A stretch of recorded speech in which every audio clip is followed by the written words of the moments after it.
Social Development and the Status of Persons with Disabilities. Today's meeting is taking place in a hybrid format pursuant to the House Order of September 23rd, 2020. The proceedings will be made available via the House of Commons website. So you are aware the webcast will always show the person speaking rather than the entirety of the committee. To ensure an orderly meeting, I would like to outline a few rules to follow. Members and witnesses may speak in the official language of their choice. Interpretation services are available for the meeting. You have the choice at the bottom of your screen of either Floor, English, or French. Before speaking, please wait until I recognize you by name. If you are on the video conference, please click on the microphone icon to unmute yourself. A reminder that all comments by members should be addressed through the chair. When you're not speaking, your mic should be on mute. I would like to now welcome our witnesses, Carol Camille from the Lillooet Friendship Centre Society and Juliette Nicolet from the Ontario Federation of Indigenous Friendship Centres. Ms. Camille, you have the floor for 5 minutes for your opening remarks. Good afternoon, Mr. Chair and members of the Committee for Rural, Urban and Indigenous Housing. I'd like to acknowledge the traditional territory that both of the Statliam and the Secwepemc people that I both work and live on, and also as well as the traditional territory that all of you are on while we are having this meeting today. My name is Carol Camille. I'm with the Lillooet Friendship Centre. For the past 12 years, I've been their executive director. And the original purpose of the Friendship Centre movement across Canada was to support the migration of Indigenous people from reserves to cities or urban centres. And we were a place of coming together and referrals for community services. Today, Friendship Centres have expanded so much that we offer services in education, employment, health, addictions, stopping violence, recreation, emergency shelters, and so much more. Friendship Centres reflect our communities and are identified as a hub for services.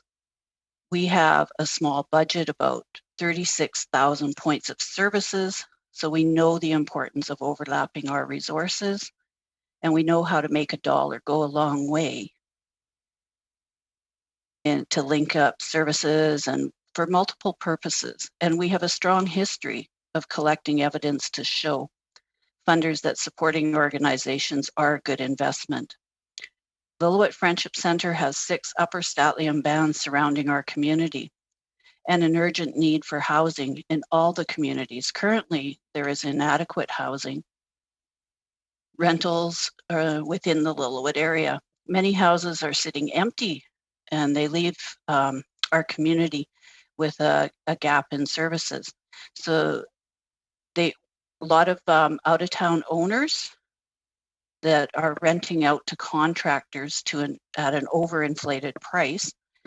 For the landowners and the homeowners, it's less energy and commitment on their part, so it's easier to rent to those contractors as they come into town for short stays.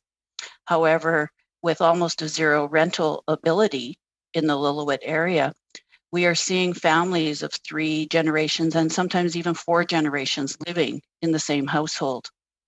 The local Indigenous communities have long wait lists for housing on reserve. Therefore, these wait-listed families are forced to reside in urban communities, sometimes even a great distance from their own immediate families. Some larger urban friendship centers have housing programs, although most rural and remote friendship centers do not have a housing program. And like the Lillooet Friendship Centre, we at this time do not. Those friendship centers are then tasked with seeking to find safe, affordable housing for Indigenous individuals and families who require housing or are at homeless or at risk of being homeless. We work with families and landlords to find new housing sources, even to develop relationships with those landlords.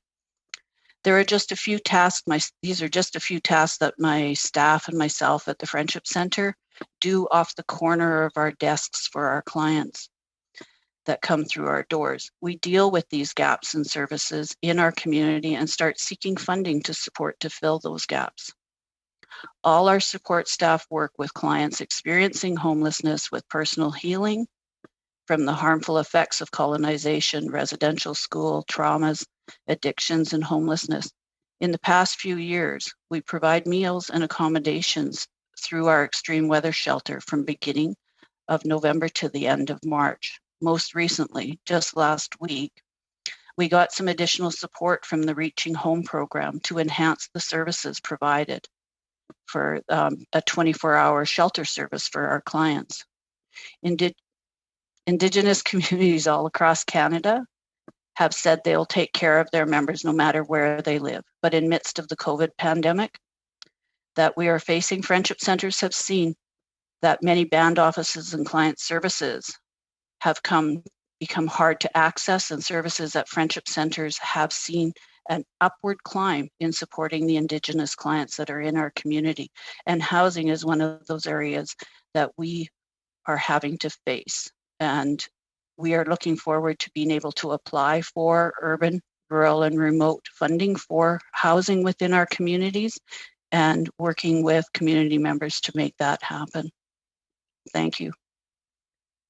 Thank you very much, Ms. Camille. Next, Ms. Nicolay, you have 5 minutes for your opening remarks.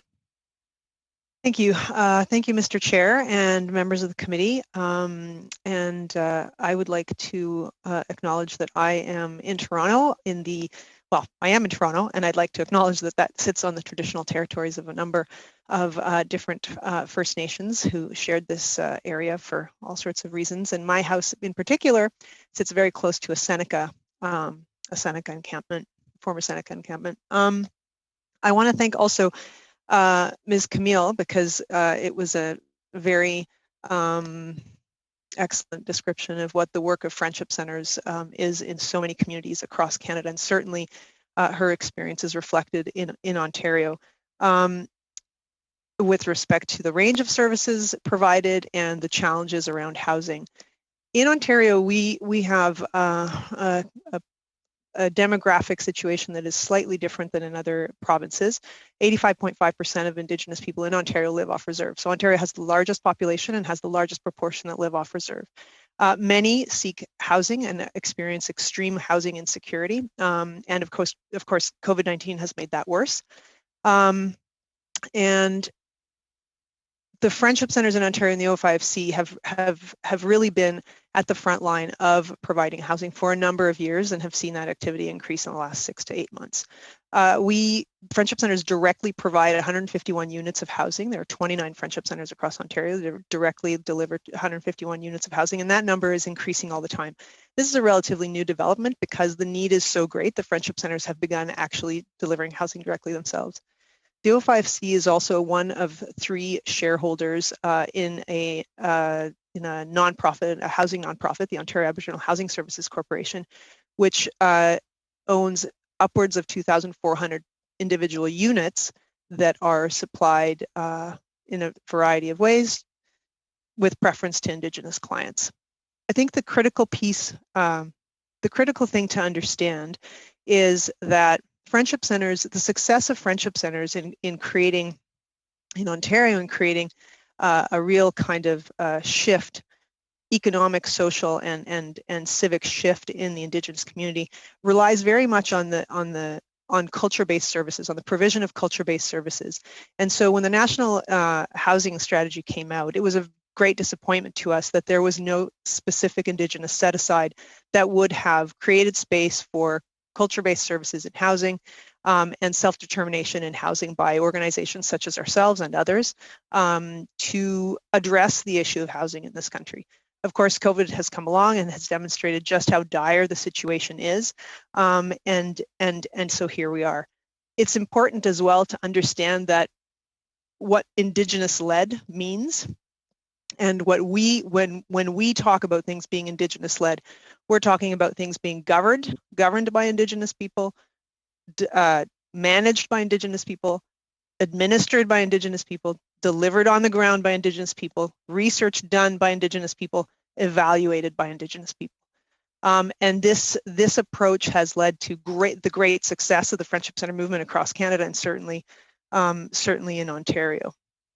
With respect to what the O5C would like to see, which is the development of a national strategy on urban, rural, and northern Indigenous housing, there is also the piece that it is important to understand how this might intersect with enabling legislation on the Declaration on the Rights of Indigenous People, and that the self-determination aspect is a critical piece to ensure that service providers who have the greatest expertise are able to continue to do their work. I'm going to leave it at that for now. Thank you very much. Thank you very much, Ms. Nicolay. We're going to begin now with rounds of questions, starting with the Conservatives, the Member of Parliament from Mission Matsqui Fraser Canyon. Mr. Viss, please, for 6 minutes. Thank you very much. And Carol, I'm very pleased that you were able to take time out to be on the call with us today. For my committee members, Carol's a rock star in my riding, and she just does incredible work. Every time I'm up in Lillooet, I am impressed by how she's able to manage so much with so little. My first question to Carol is, in your experience, how does proposal-based funding impact the ability of Indigenous organizations such as the Lillooet Friendship Center to undertake long-term planning and address housing and homelessness needs in the Lillooet area? Thank you, Brad. Proposal-based funding is always very challenging for friendship centers and other organizations, and especially around housing, because housing is a long-term issue and project within our communities. And so every year we're having to rewrite proposals. Mostly those proposals are a maximum of 3 years. Quite often they're once a year that we're doing them, and based on our work plans as to what we need within communities. So the purpose of those short-term proposals is not beneficial to communities in the long run. I strongly believe that when money is out there for programs such as important issues like housing, that they need to be a longer-term project, that we can look at guaranteeing that the funding is available for that long term as well, not just for a 3-year period and then we're back on the ground rewriting those proposals again. I know things change, but we can do those within the proposal writing time as well. Well, that's very, very helpful information, extending the terms of the proposals. I think you mentioned in your testimony a number in the 300,000. Is that your total budget? We get core-like funding. It's not core funding, but core-like funding that is under 300,000 per year. But we have 30,000 points of contact or services that we provide over a period of a year with clients. So with that base funding you referenced, you're not only providing language training from elders, you're operating substance abuse programs, you're providing personal mental health and addiction support. You're referencing people who are facing homelessness issues. You're working with youth who don't have a place to go after school, and you're operating an emergency shelter? Yes, with very limited funding and limited resources available for our community. Wow. During the pandemic, there was an envelope for Indigenous organizations to receive money to deal with some of the specific needs that you outlined in relationship to the ongoing homelessness struggles that you face, and how that was related to COVID-19. Was enough funding provided to mitigate the pandemic's impact on Indigenous people experiencing homelessness in the Lillooet area? And in your view, where is the funding needed most? Answer to question, no. There's never enough money when you're dealing with that amount of people.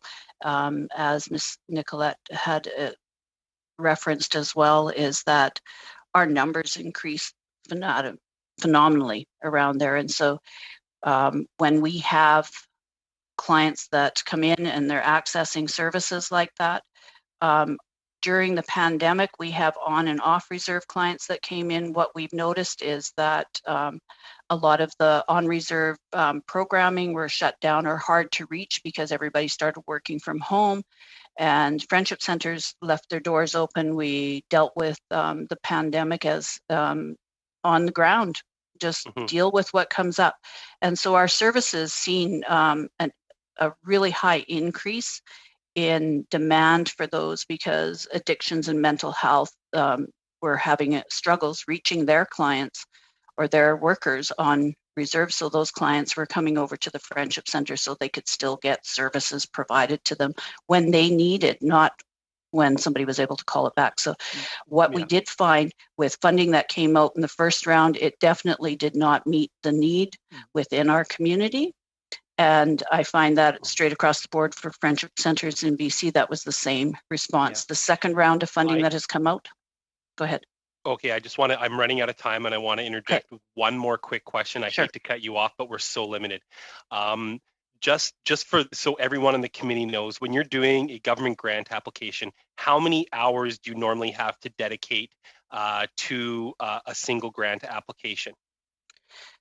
If it's a new one, we're probably putting in upwards of 3 staff members are probably putting in close to 60 hours apiece in putting that together. If it's something that is repeat, then it's a little bit easier, a little bit less hours, but those are substantial amount of hours at the administration department.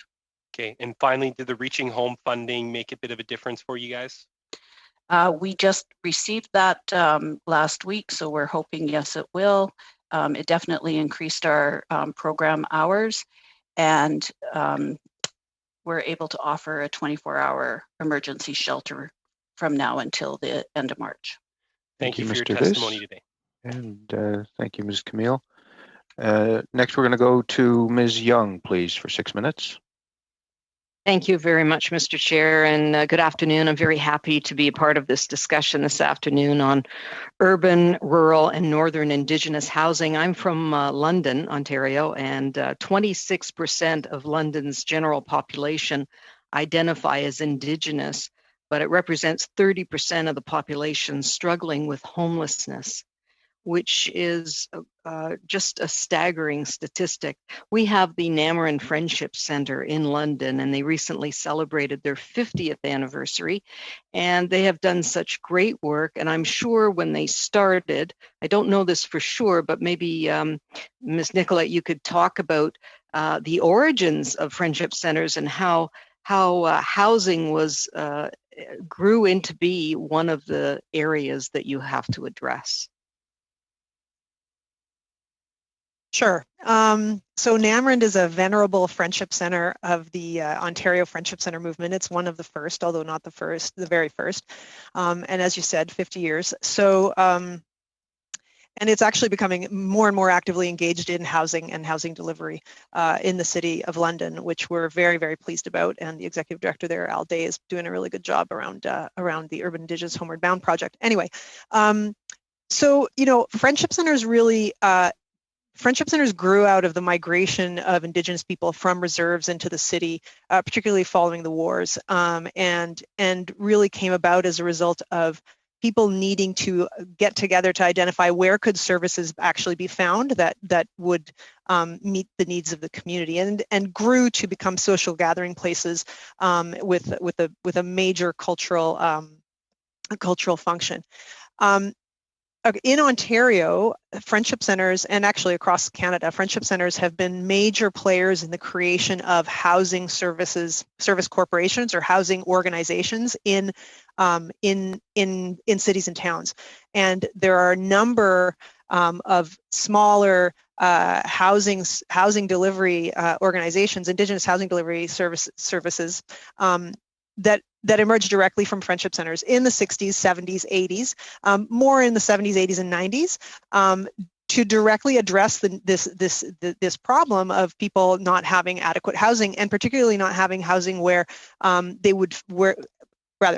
having housing where they would not face discrimination on a regular basis from landlords and from landlords, and it continues to be a challenge.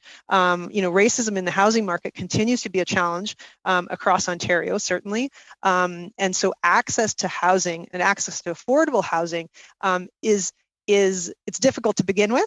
And it's made more difficult because of racism, the racism of landlords. And we know that some of our sister organizations or partner organizations, one of them, the Ontario Native Women's Association, did a little experiment a couple of years ago in Thunder Bay where they sent a woman, a visibly Indigenous woman, to ask for to ask a landlord if something was for rent, where it had been advertised, and then gets the answer no, and then a white woman or a white guy comes and asks like 30 minutes later and is told, oh yeah, come and see it.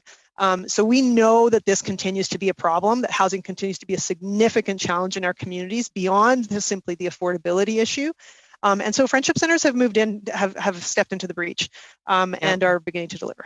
Yeah. And I know with this committee decided to do this study prior to COVID. COVID has just made it so clear what the problems are. So how do you think friendship centers moving forward can help the gap, help us work and make sure that we do find housing for people?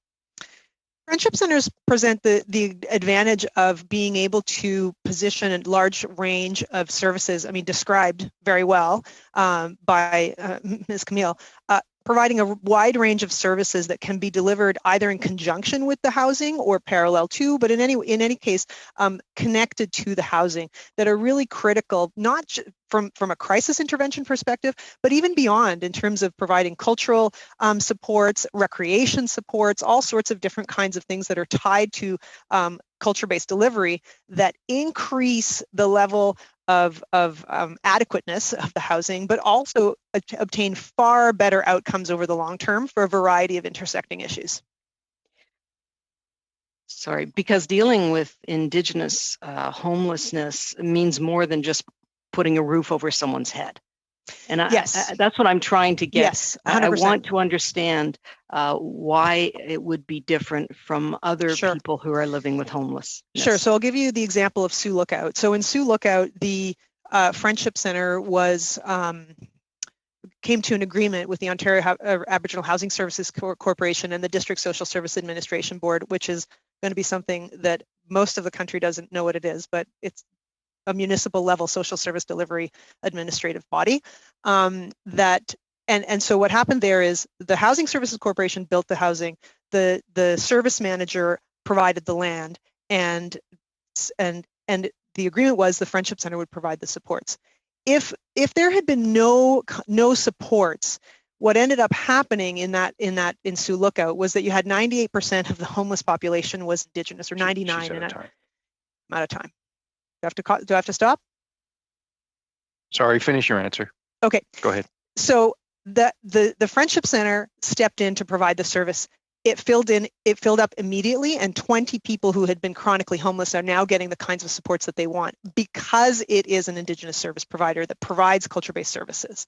Where that is not the case, people stay away. And so it's simply a question of, do you want people to get the services or not? Because people will stay away in large numbers if the services are not culture-based. Great. Thank you very much. Thank you, Ms. Young. Thank you, Ms. Nicolay. Sorry about that. I should have had my mic muted when I offered that comment. And anyway, I'm glad you got to finish your answer. Ensuite, c'est le tour de Madame Chabot pour 6. And now it's Madame Chabot's turn for 6 minutes. You have the floor. Thank you very much, Mr. Chair. Those are very important testimonies.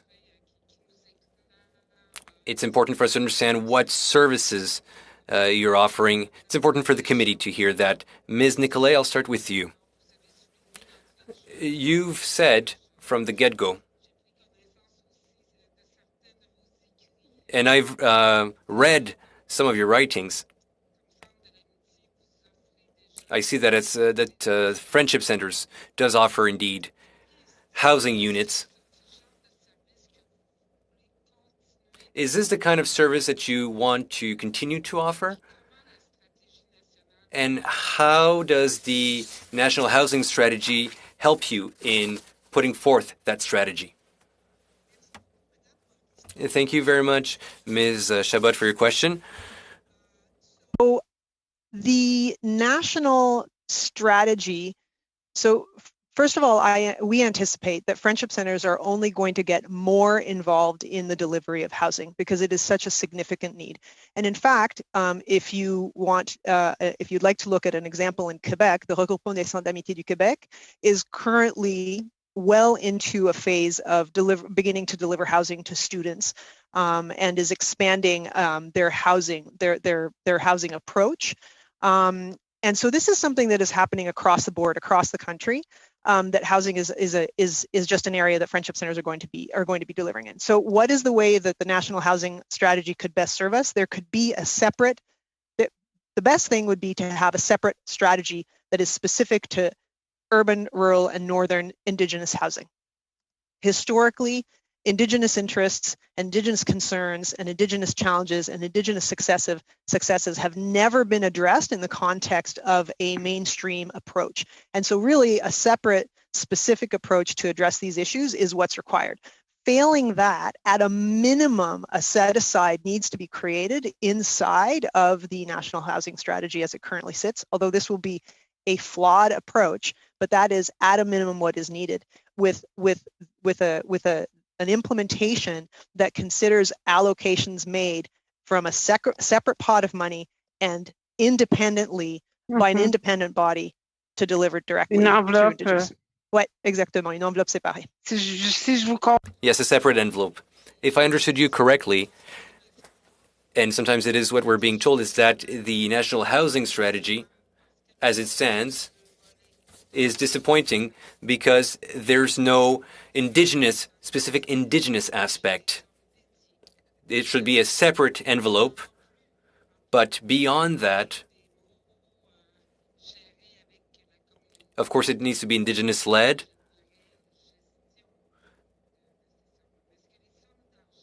Do the current sums, are they sufficient to close the gaps? Absolutely not, says the witness. Go on. At the very least, as a starting point, we need $1 billion a year to even start. You said it quite clearly. There is no amount.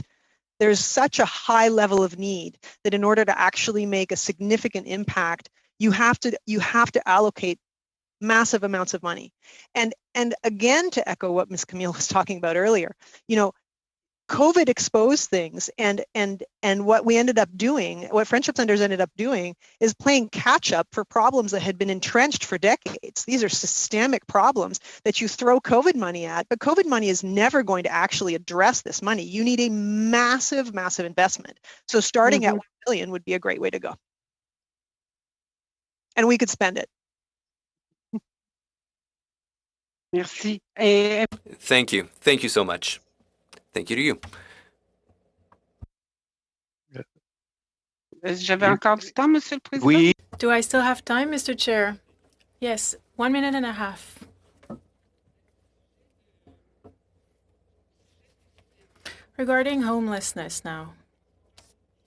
We're talking about homelessness, and I've done some reading, and the homelessness definition for Indigenous peoples is different. It can have different parts.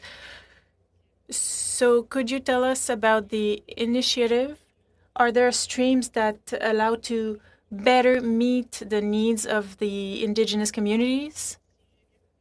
If I understood your question well, you're saying that there are different streams of homelessness among Indigenous people. Yes, but I want to know if there are initiatives or the initiatives that exist allow you to meet the needs. The challenge there is also that there is insufficient insufficient Indigenous control over some of the things that are taking place, and frankly, just an insufficient amount of money being thrown at these. One of the challenges right now that we're having is this notion of coordinated access. Coordinated access is not an approach that works for Indigenous populations and communities. At least that's the position of a wide range of views in Ontario.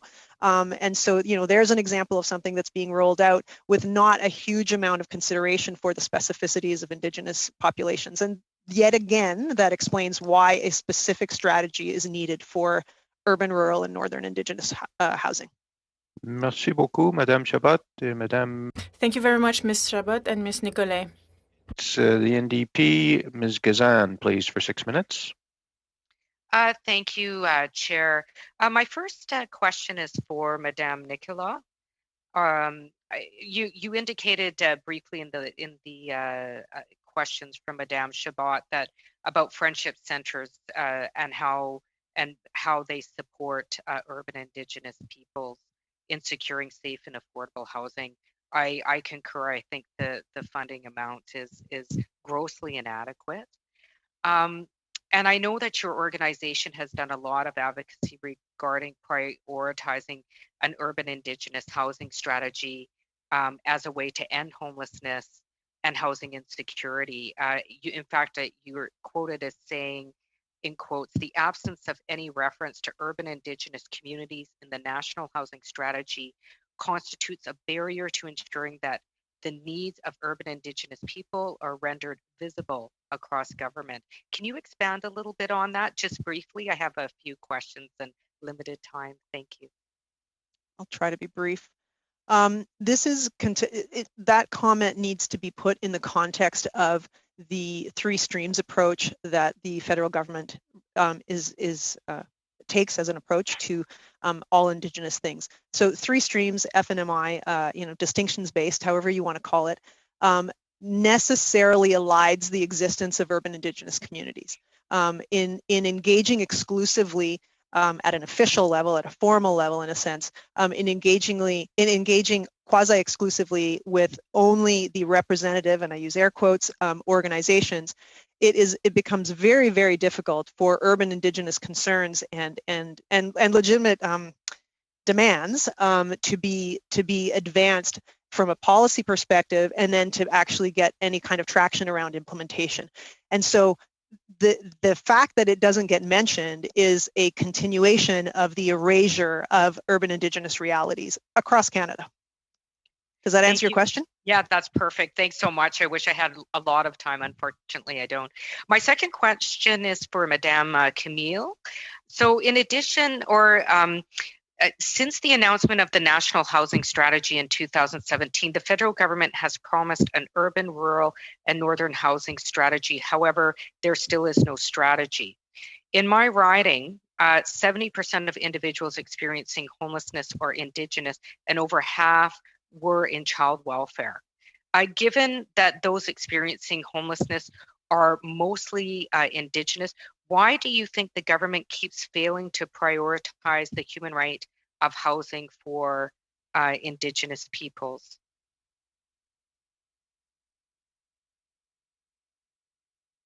Thank you for the question. I believe that is around the ownership and responsibility of having to deal with our past and bringing it forward. So housing is really central to healing from the traumas, healing from the past. And I think that once that acknowledgement is out there and we start working on it, that things have the opportunity to change. There's never enough money to put into it, especially when it comes to healing. And healing is the very depth of what is needed to answer some of the housing questions around all of our Indigenous communities and organizations. It's really challenging when the housing project does come out and there is no strategy for it.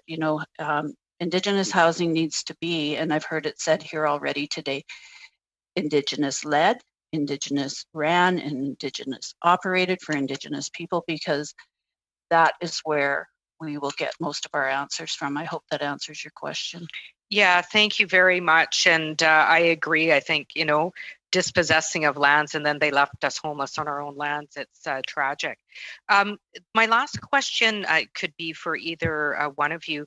In a 2016 report by the Urban Aboriginal Knowledge Network found that urban Indigenous organizations in all provinces are underfunded. Demand for services keep rising, and yet governments continue to refuse to adequately fund organizations. I raised it actually in our last meeting on Tuesday, that the dollar amounts allocated for the Indigenous housing strategy, that again is not yet released, is a pittance in comparison to the actual need. Can either one of you speak to the importance of funding that is adequate and sustainable on an ongoing basis? Maybe we'll start with Madame Juliette or Nicolette, sorry. Yeah, no worries. You can just call me Juliette. Juliette, okay, perfect. Okay, so this actually harkens back a little bit to the question by Mr. Viss around sustainability. The sustainability of funding. So 3 years is not sustainable funding. So let's start with that. So what little funding there is usually quite short term, and there is no government that has not done this. Yeah. Doesn't matter what stripe.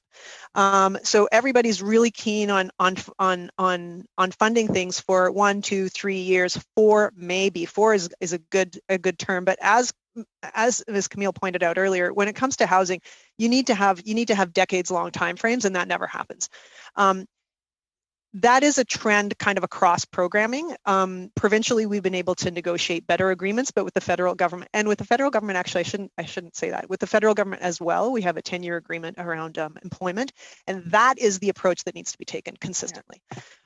With respect to the amounts are always insufficient. Indigenous organizations are always operating at a deficit compared to their non-Indigenous counterparts, absolutely consistently across the board. We see that in Ontario, where literally the amounts are, a third to 2/3 difference in terms of the amounts received by similarly located organizations in the sense of the field of work that they're in. And so it is an ongoing struggle. And what it speaks to, frankly, is systemic racism. We can underpay Indigenous people, we can underpay Indigenous administrators, we can offer Indigenous people crappier services, whatever. That's the mentality. And it is highly, highly problematic. And it's great for government because we, Friendship Centers, provide consistently high-level quality services for very, very little money, and it ends up hurting us in the end because we do that, and so we can continue to do it. And so government continues to underpay us. Thank you, Ms. Gazan. Thank you, Ms. Thank you so much. Next, we're going to begin the second round of questions with Ms. Falk for 5 minutes, please. Perfect. Thank you, Chair, and thank you to both of our witnesses for being here today. And I do want to thank Friendship Centers in a whole for what they do, because just as Ms. Nicolette was saying, it's a lot of services. It's not just one particular service, and I definitely know that in my riding. And I mean, I've been able to meet students that have been able to have summer student jobs through this Canada Summer Jobs, who've been employed through the Friendship Centers. And it's just great to see what they're doing with education, elders, whether even services with addictions, that type of thing. So I want to thank you for doing that.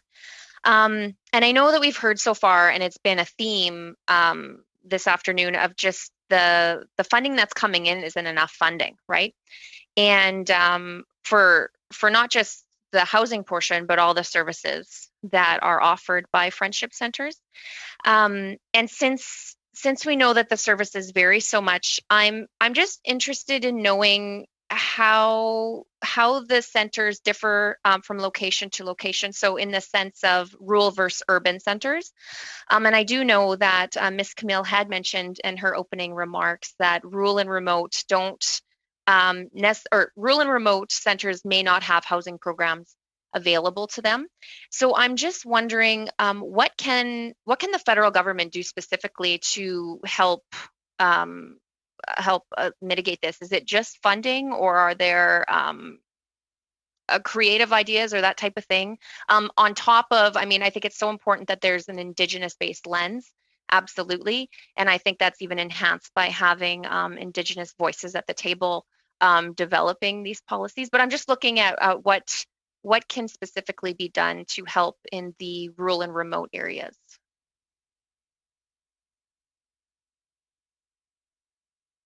Hi, thank you for the question. I think that working holistically to improve those social economic barriers. So it's not just an increase of funding in one area, it's an increase in all the areas.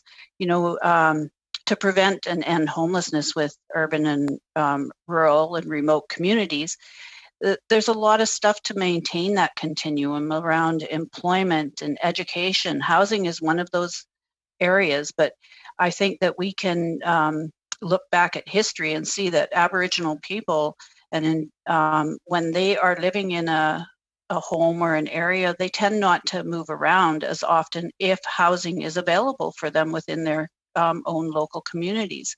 So I think bringing in stronger programming around housing, education, and employment, and making it happen on the ground where they live is instrumental in being able to maintain that continuum for housing.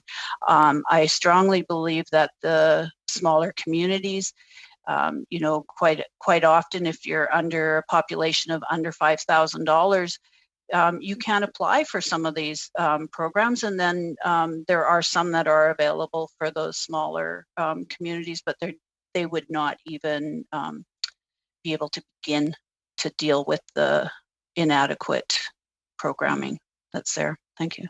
Mm-hmm. Thank you. I do just want to touch on health and safety too. I know for people in general, you know, we need every person needs safe housing, right? And that attributes to a lot of stability just in life in general.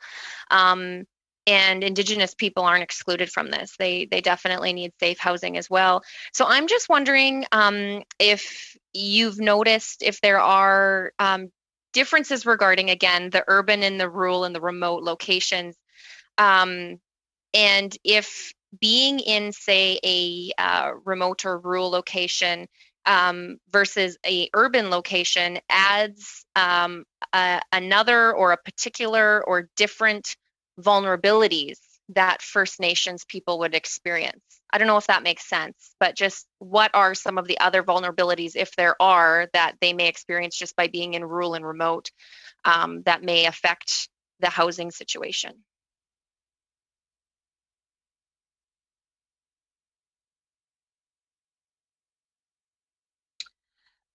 With that question being brought up, the first thing that comes into my mind is around stopping the violence for our families. So it is one of the issues that is in rural and remote communities very challenging.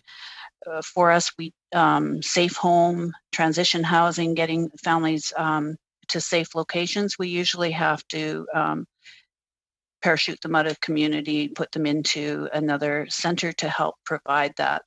Although I am a strong believer that we can do it at home as well, and that we need to be provided the same supports as those communities that we do have to transport out to. Definitely that is an issue that we would strongly like to look into and to be able to still offer those services within our community. Wonderful. You, Ms. Camino. Thank you. Thank you, Ms. Falk. Next, Mr. Turnbull, please, for 5 minutes. Mr. Chair, and maybe I could start with a couple. Well, first, thank you for being here. This is great. I'm learning a lot already. Ms. Nicolette, maybe I could ask you a clarification question or two first. Earlier, you said about 1 billion would be a good start. And I just wanted to ask if you felt like that was for Ontario. I know you're speaking, I think, on behalf of the Federation for Ontario. Were you talking nationally? If my executive director were here, she would say to me, tell them Ontario.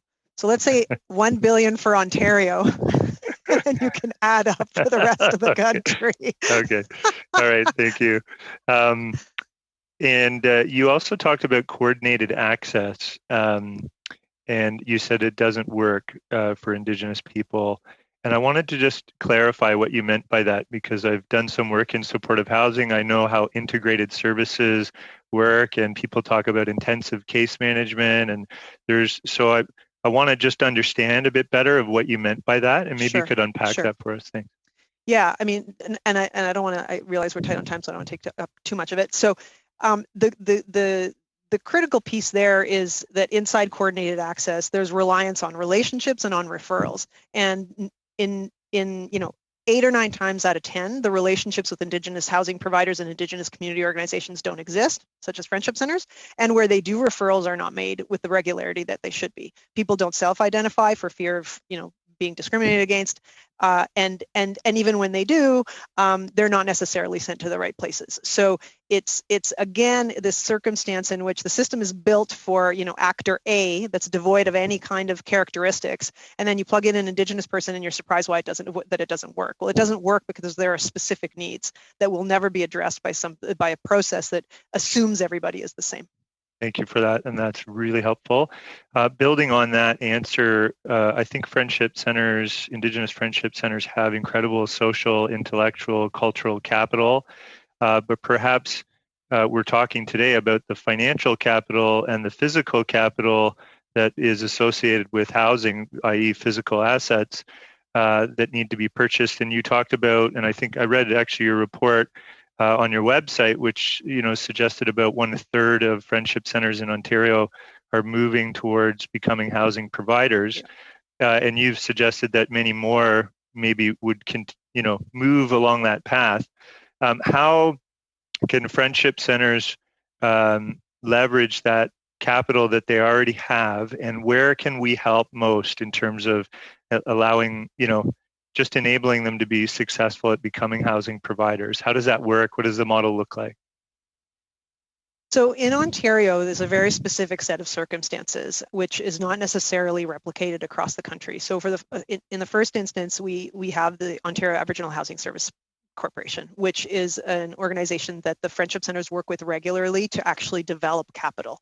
And so we are able to, friendship centers in Ontario are able to do that with OHAS easily.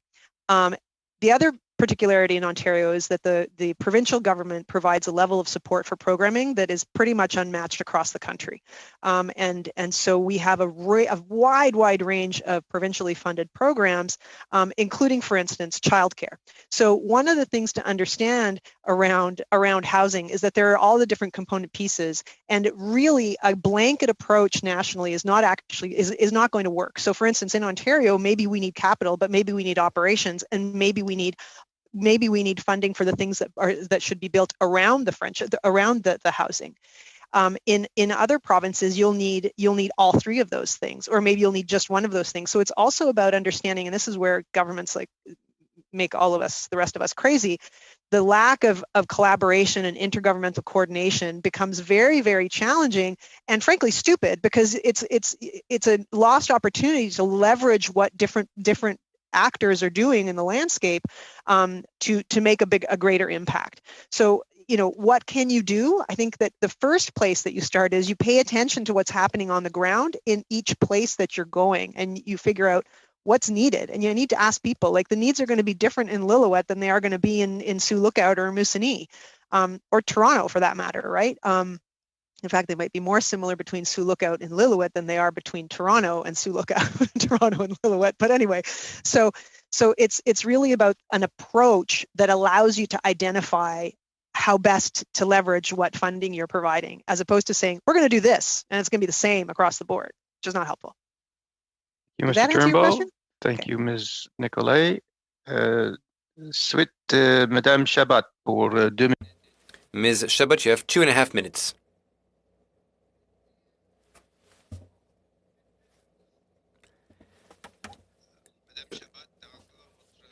Ms. Chabot, your microphone is, there we go. You're going to think of me as a delinquent. Oftentimes I have to be reminded. Sorry about that, says Ms. Chabot. Ms. Nicolet, I'll just make a comment quickly. You're right to say that we can't have just a pan-Canadian approach because regional realities differ, as you say. But on that specific question, as opposed to Quebec, We're talking about 85% of Indigenous peoples who live in urban areas in Ontario. In Quebec, in fact, most of them live on reserves. So it's a different. But how can we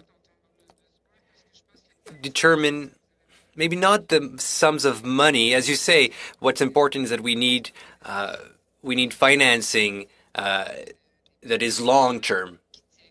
It can't be on a case-by-case basis. And of course, we want these services to be Indigenous-led. But if we had to put a number on it, how can we know what is the amount for housing? Having some perspective would allow us to start working on fulfilling the needs long term. Is this data? The end of the sentence was inaudible for the interpreter. Which is, there is a limitless need. It's really, at the end of the day, I mean, we could do the math and give you a number about, there's 10,000 people in deep core housing, 10,000 Indigenous people in deep core housing need in Ontario. We could do the math and figure out what does it cost to build a house for each one of them.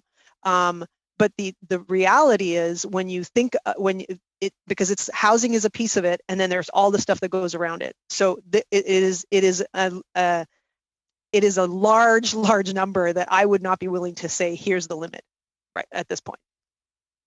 Inchiffrable. Merci. Thank you. If I have 30 seconds left, I'd like to ask a quick question on communications with the various government departments. I'm sorry, Ms. Chabot, you have no time left. I was actually introducing Ms. Gazan, but the microphone, my microphone was muted. You're not the only delinquent. Yeah, it's 1-1. Tie game. Yeah, you got it. 2.5 minutes. Yes, thank you, Mr. Chair. So I've heard a lot during the pandemic about we're going to leave nobody behind, but we know Indigenous peoples in this country, as a result of willful human rights violations, were left behind before the pandemic, and it's now being exacerbated by the pandemic, particularly one area around housing. Madame Camille, you spoke about how people often have to leave their communities because of lack of housing to go into urban centers in the search for a home, as something that occurs frequently in the area that you serve in. What kind of impact does that have on mental health, and how does not affording this basic human right of housing impact on the health of Indigenous people, both living on reserve and off reserve? Thank you. It has a huge impact. It has an impact on family that is left behind within the community, and in family that is having to move to a new center. They're dislocated. They have to reconnect with other services and make new communities, make new family there. It has a huge impact, and sometimes even has an impact similar to that of being taken and moved to residential school.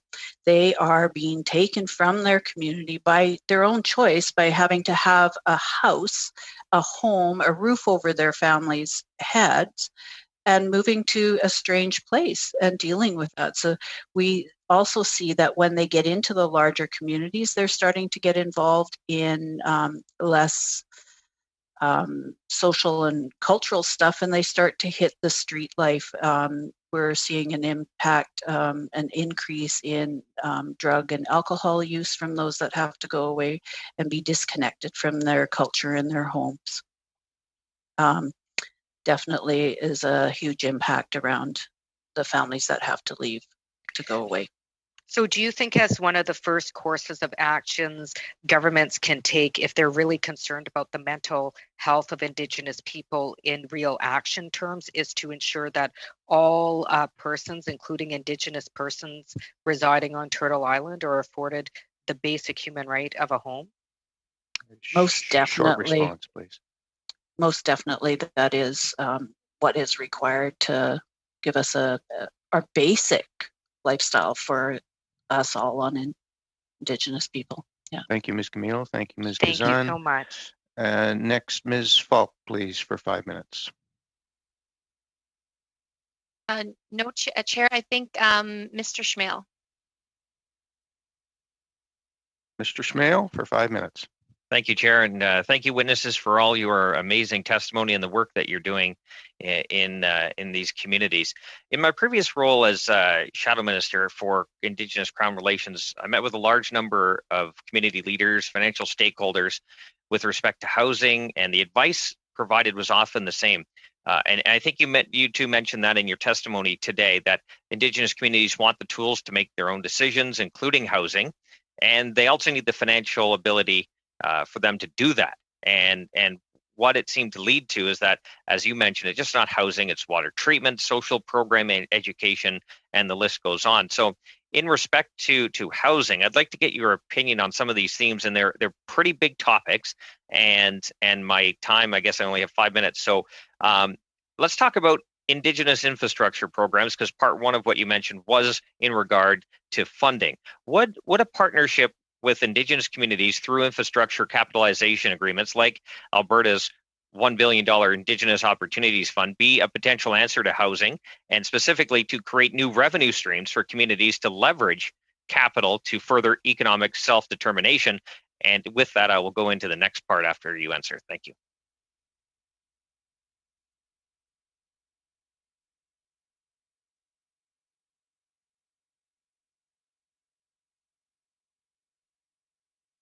With respect to funding, what is required is the means to be self-determining. But I want to be clear. The thing that is required is the means to be self-determining and to be able to undertake culture-based approaches that are not necessarily tied to the market. So that when we talk about for instance, the Ontario Aboriginal Housing Services Corporation, there is a range of options that are provided by that corporation. So rent geared to income, subsidized, and also programs that allow people to purchase their own houses. Like there's a specific program that allows women fleeing violence to purchase the housing that they're living in. So there's housing that's built specifically for that purpose in order for people to get into the housing market. But that market-driven approaches are not necessarily going to be the ones that allow us the greatest flexibility to meet the need of the community, because the need is so great. And in Ontario, housing markets are, well, I mean, they're like in BC, they're bonkers. And so it is, I think, more important for us to be able to engage in approaches that emphasize affordability as well as flexibility and self-determination. That would be my answer. Okay, on the topic of self-determination, do you see the Indian Act as a hindrance to Indigenous communities being able to provide housing specifically? It could be infrastructure, it could be water, that kind of thing. And would the abolishment of the Indian Act be something that would be worth the conversation, especially in this day and age, when you tie it to the funding component as well, and allowing them to make their own decisions in a wide variety of situations? For those that are prepared for self-governance, for sure. Almost providing off-ramps to the Indian Act is what I'm asking. Sorry, I couldn't unmute. No. Friendship centers do not fall under the Indian Act. I know that. I'm just asking in general.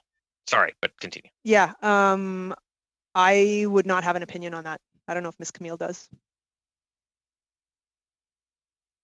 My opinion is, of course, of personal nature, and I think that if we're going to abolish the Indian Act, then we need to be able to look at an even playing field for Indigenous people at the government level, so that there is an equal, straight across the board, for whether it be municipal, provincial, or federal, that Indigenous people have a platform of equal governance. And I think that's key to that piece of it. Sorry, it's a personal one. No, that's okay. That's what I wanted. I just wanted the ability to hear thought on a very very sensitive and important topic. I think in this day and age that we have that, and I guess just to build on what you're saying, Chair, how much time do I have? I know you said the 1 minute spot. About 4 seconds, so that's a good spot to wrap it up. Okay, Thank you very much, both Mr. Schmale. And finally, we're going to go to Mr. Vaughn, please, for 5 minutes. Thank you very much. Just a couple of things. The National Housing Strategy does address this issue through Chapter 7. Nothing about us without us refers to the absolute need to add a new chapter to the housing strategy to specifically address off-reserve housing. And I hope that you see this committee work and the mandate letters as part of the work we're doing to realize that commitment, which is critically missing from the National Housing Strategy. To that end, to Juliet Nicolette, you don't check status cards at friendship centers. You serve people both inside and outside the Indian Act. Is that not true? So that's correct.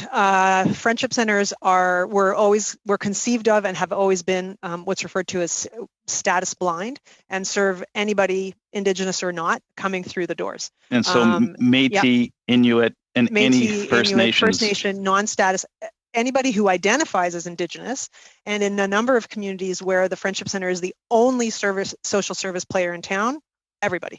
And that's why it's critical to move outside the Indian Act and outside the national Indigenous organizations to set up a fourth independent and sort of all of the above kind of service center that catches is correct. People. And that is correct. And it is, and that would address, frankly, a lot of the outcomes of the discrimination intrinsic to the implementation of the Indian Act over a century and a half or however long it's been. And the other part of that is that you've identified that because of the way people have been displaced into urban settings, whether they're rural or northern or the large cities, you need a trauma-informed approach, and you need more than just housing. You need to build in spaces for ceremony, spaces for healing, spaces for a whole series of other services. Spaces for Currently, CMHC in childcare. Currently, CMHC only funds housing.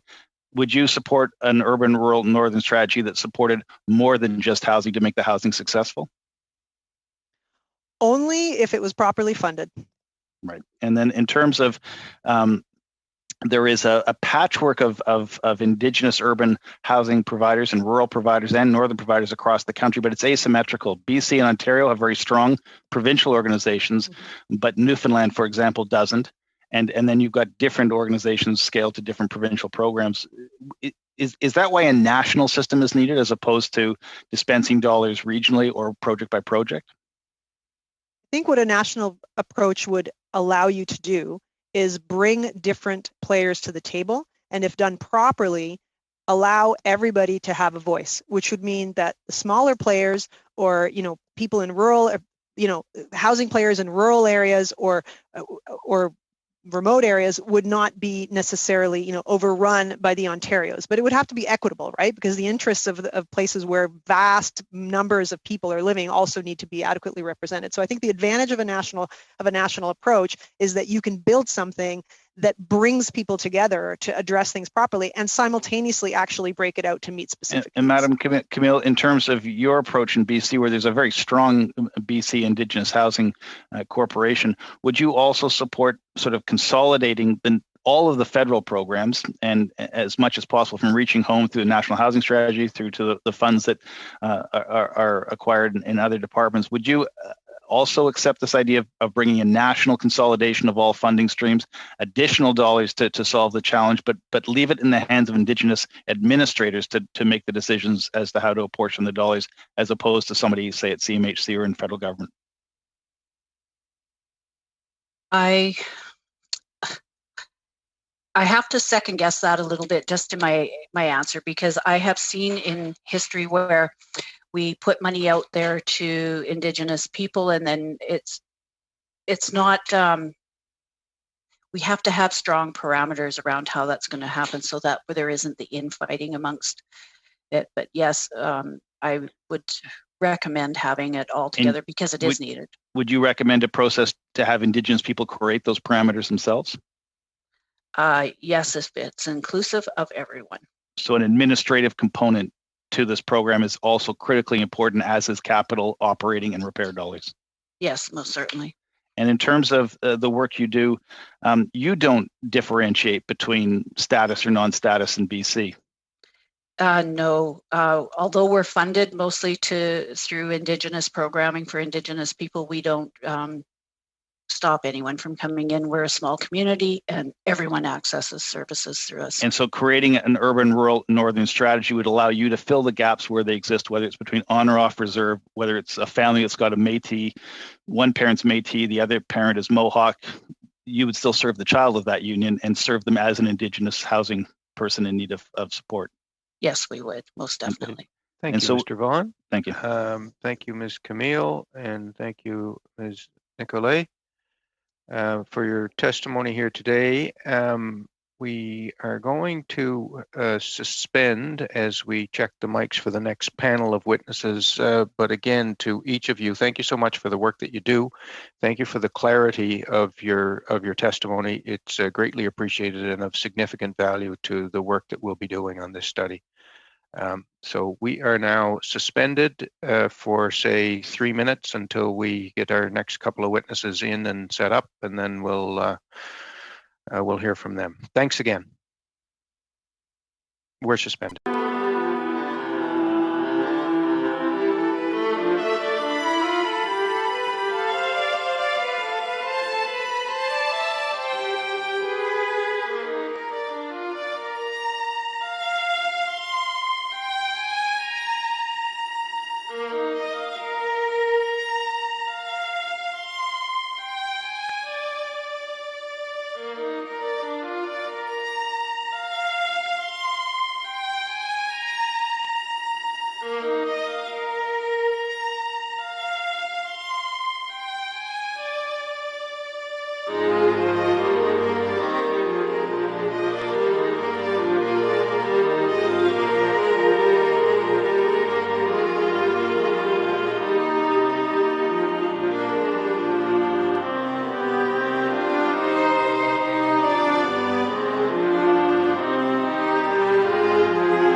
Welcome our witnesses, Arlene Hache, a community advocate from Yellowknife, Northwest Territories, and Chief Lance Haymond and Guy Latouche with the Assembly of First Nations, Quebec, Labrador. Ms. Hache, you have 5 minutes for your opening remarks.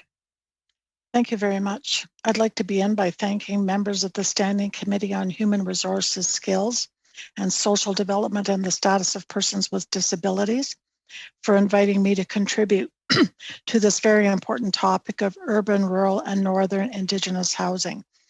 I'd like to give a massive shout out to Adam Vaughan and to Michael McLeod, who are champions of housing for the North, and I appreciate their efforts as a woman who has experienced homelessness. I position myself as a settler and as a person with lived expertise of homelessness who came north as a young woman fleeing violence.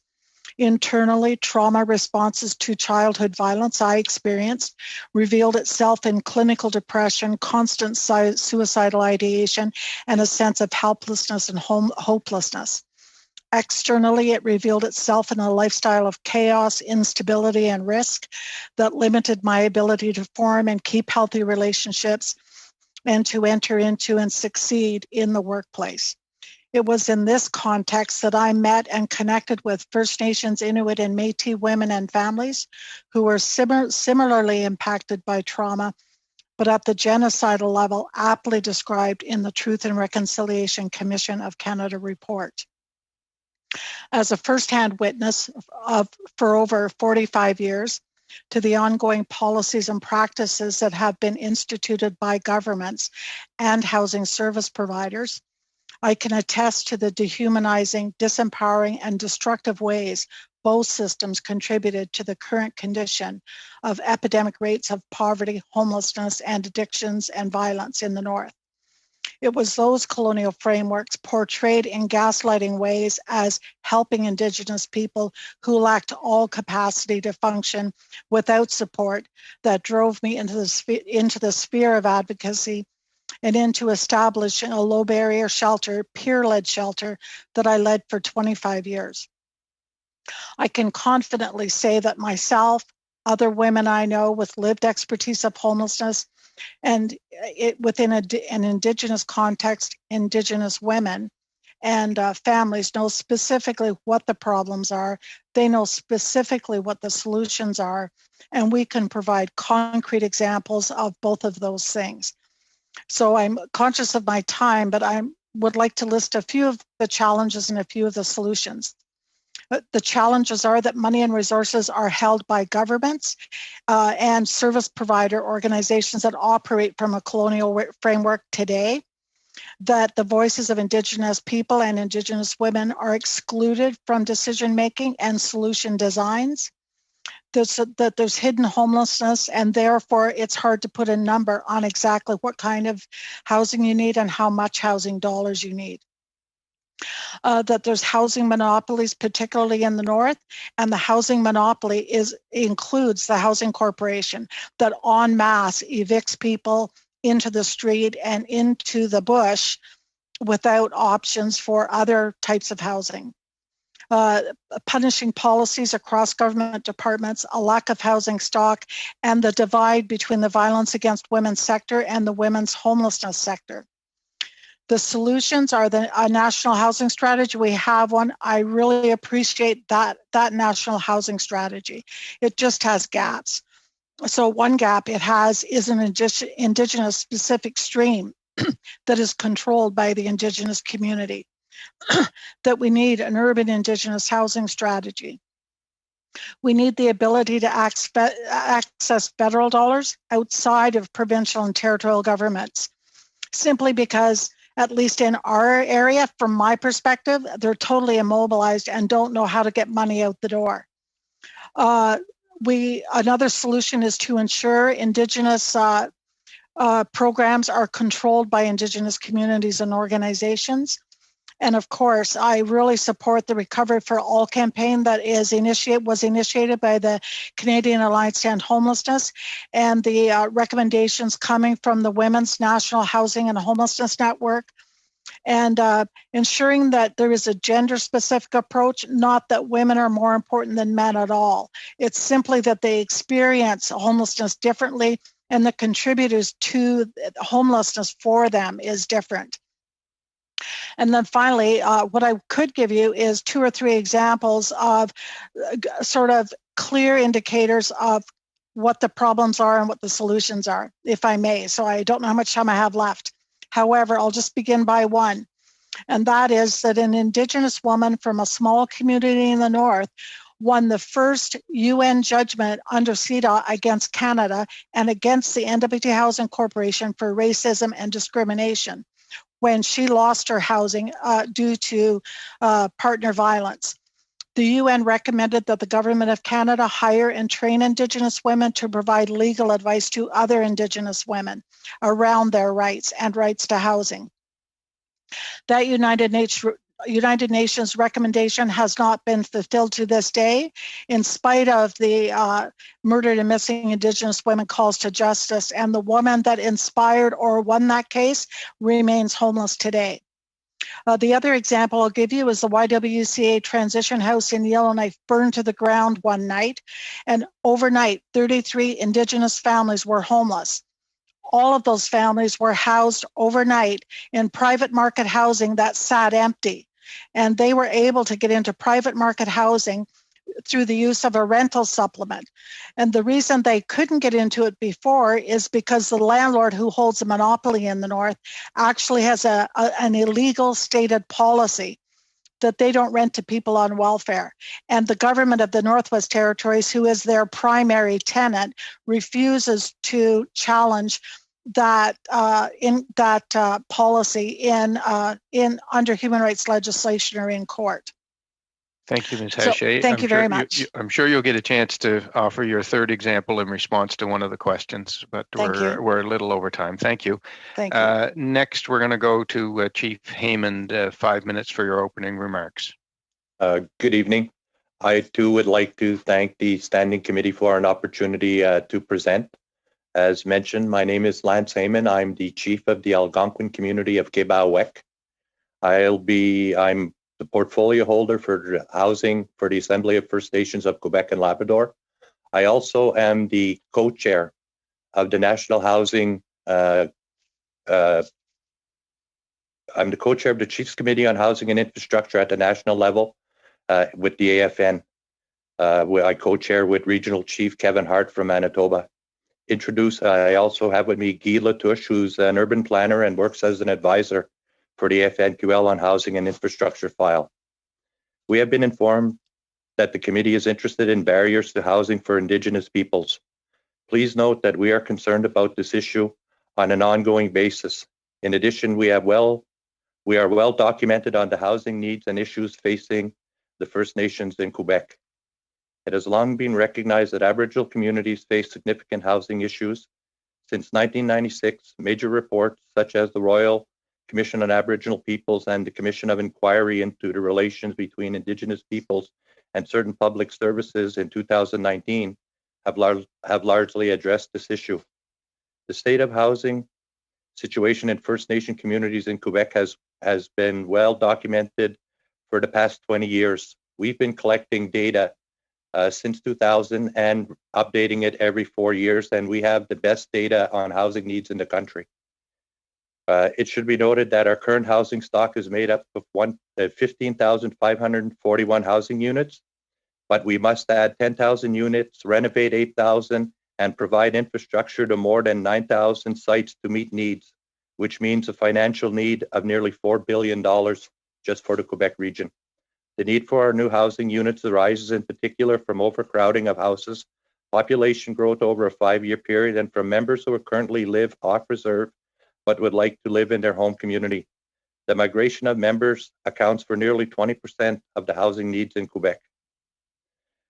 The housing situation outside of communities is not well documented. However, we know that Aboriginal people who migrate to urban areas often find it very difficult to access adequate and affordable housing. It is not uncommon for this to be a reality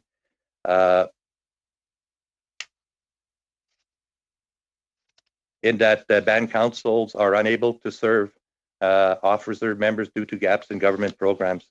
This brings me to talk about the role of housing in society. Housing has decisive effects on the health and well-being of individuals and communities, on the efficient functioning of the economy, on many aspects of the social and cultural characteristics of society. We often hear that housing is a determinant of health. It is true, and this is even more true in the context of the current pandemic. It is also a determinant of the academic success of our young people and the economic development of many of our communities, without forgetting that it is an essential factor of social inclusion. In his report, Commissioner Vien noted that the severe housing crisis affecting First Nation peoples appears to be the epicenter of many problems experienced by First Nations in Quebec. Several indications show that First Nation housing is an underfunded sector. Over the years, federal budget allocations have not evolved in line with needs. On average, annually, between 225 and 250 housing units are added to the community's housing stock. I remind you again that the current needs are 10,000 housing units over a 5-year period, and again, well documented. Existing federal programs meet less than 15% of the unreserved housing needs. The housing problems of First Nations in Quebec is worrying. Demographics are growing, the sector is underfunded, and the gap between the needs and achievements is widening. I would add that this is one of the side effects of the pandemic, is certainly the explosion in construction costs. I fear that even if the status quo is maintained, even less housing will be built in First Nation communities with the regular budgetary envelopes of Indigenous Services and Canada Mortgage and Housing. The accumulated backlog is concretely reflected in the living conditions inside the housing stock. Overcrowded housing, outdated units, many which need major renovations. The situation worsens if we consider the various challenges faced by the First Nations which create difficulties implementing housing projects. In fact, our First Nations must deal with a series of obstacles in the implementation of their housing projects. We have identified 5. Chronic underfunding and difficulties to access capital, as access to all currently available housing contribution and ministerial loan guarantee programs is in effect driven by the financial situation and resources of the community. 2, lack of capacity at several levels, starting with basic infrastructure. I'm talking here about public water and sewer services, which are essential prerequisites for any housing project and a prerequisite to access funding from our federal partners. In some communities, the problems arise even further upstream. They do not have the necessary land base to pursue new housing development. We must never forget the human aspect. Human resource capacities must be improved in several First Nations. Location. Many communities, particularly those located in remote or isolated regions where the economy is not flourishing, depend heavily on social housing. However, the CMHC program barely makes it possible to build 60 social housing units per year in First Nation communities in Quebec. I find it wise to invest in housing within First Nation communities. When we admit that housing plays a capital and central role in society, it is easy to imagine all the benefits of upstream intervention for all levels of government. This avoids having to deal with repeated crises. We have a strategy in Quebec to get out of this crisis. It's based on 3 pillars: improving skills and capacities within the communities, implementing a housing catch-up project, and a new governance approach. The strategy calls on all stakeholders, and I'll be quite blunt. We cannot hide from the fact that additional investment, federal investment, will need to be made so that we can start bridging, that ever-increasing gap. Thank you very much. Thank you, Chief Haymond. Now we're going to begin with questions, starting with the Conservatives. Mr. Schmale, please, for 6 minutes.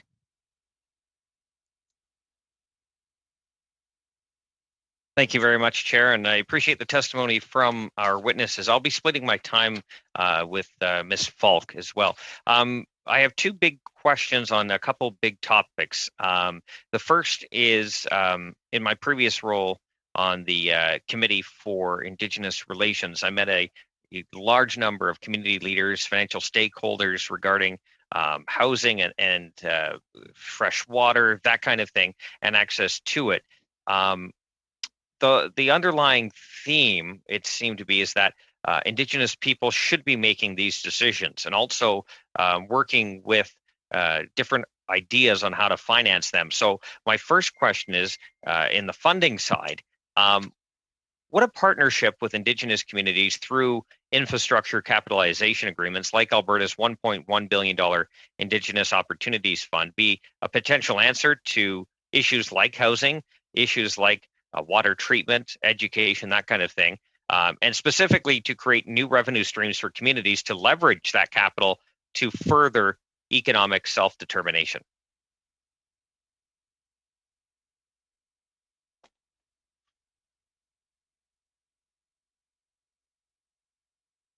Who do you want to respond? I can have either respond, or if one has a particular passion on this topic, I'd love to hear from them.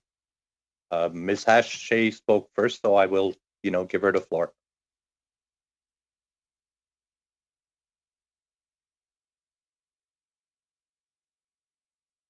I can't hear her, Chair. Neither can I. Can you hear me now? We sure can. Go ahead. Okay. I said it would depend on what the partnership looks like. So at the end of the day, in my experience, partnership has such rigid parameters around it that it doesn't accommodate the way community people do things and the way that they are. So money matters. So it depends on who controls the money and who controls the structure of the partnership. Of course, an influx of money that would build capacity in the community and create revenue streams, that makes sense. I think I would rely on an example in Ontario. It was amazing. The federal government moved more toward making sure if somebody said they were working with Indigenous communities, the money had to be held by the Indigenous community, not by the support group. And so Ontario followed that model, and it was very interesting because I worked for a small Native women's group. When that policy change happened, our group went from having $100,000 to meet all of the women's needs in our community to over $4 million. So it all matters in who controls the money, who controls the decisions. And is it really a partnership, or is it a co-optation? Okay. Just to quickly build on that, I do have to split my time. Do you see the Indian Act as a hindrance to being able to make those decisions that you just mentioned on, and specifically in control? And would you support potentially the abolition of the Indian Act, and by that providing communities that want to get off at an off ramp to do so, and those that want to remain the opportunity to do so? I'm going to turn that discussion over to the chief. Good afternoon again. Just to go back to your first question, I agree with Ms. Hache. I really think the partnership really needs to be clearly defined. The challenge, of course, when you talk about provincial entities, and in particular in Quebec, they are quick to tell us that they are not responsible for Indigenous housing on reserve. And so that's an immediate challenge. But we have seen instances, and the best example that comes to my mind is in BC, where the federal government is investing significant amounts of money to address the shortcomings from the federal funds, thus will lead to more housing on reserve for the communities living in BC. I think if more provinces were open to having those kind of dialogues, it would be an interesting start and another option for us to look at. In terms of whether or not that can be achieved inside or outside of the Indian Act, I really don't think is relevant to the discussion. I think again, the political will and the nature of the partnership to be determined will ultimately lead to outcomes.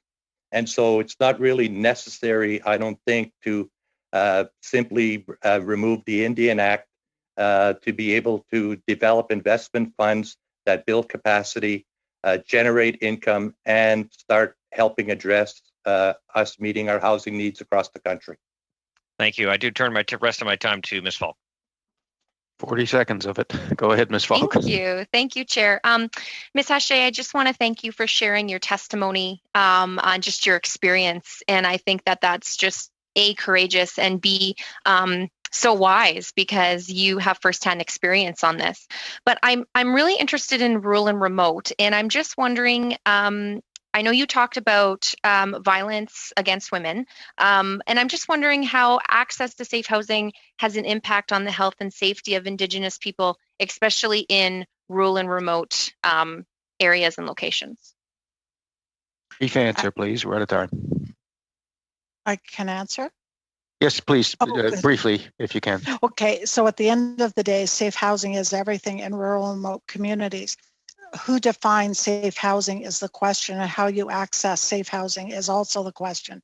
So we find that women are often flown from remote communities or rural communities into cities and into regional centers where they're also at risk. It's just a different level of risk and a different type of risk. And because they're not involved in the decisions about what that looks like, it creates another problem and a different problem. So, for example, when women are flown in from small communities, they often end up losing their children to child welfare. They often end up on the street and in a different kind of violence because they're not able to navigate cities or regional centers as much as they are in the communities. So I actually think that that's a broader conversation that needs to be explored further in a more open dialogue way.